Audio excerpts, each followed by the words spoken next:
I just received these pants that I've ordered. They are 32 white linen pants. As you can see, love linen pants. And I want to show you a little bit and focus on this because they do come with the drawstrings if you just want to have the strings, zipper and button, of course. But they do have like nice elastic. And if it's not enough for you, you want to kind of class it up and make it a little bit classier, then you can wear a belt because it does have those belt loops all around. Really, really nice. It's got the pockets in the back. Like I said, a 32. I wear a 32. Let's try them on and see if they fit. So as you can see, 32 fits perfectly, really. I'm not even wearing shoes and I could still be wearing probably sandals, flip-flops and be very, very comfortable and not too long. I do love the drawstrings right now. So of course I've got room. If I wanted to just wear them like that, it's not like they're going to fall. I still have some room and some elasticity right here, which is nice. Nice pockets.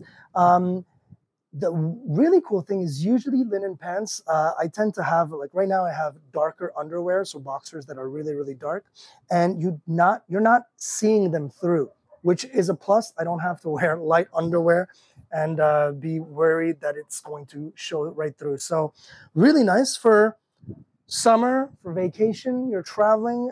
It's a really nice and comfortable, very comfortable pair of pants.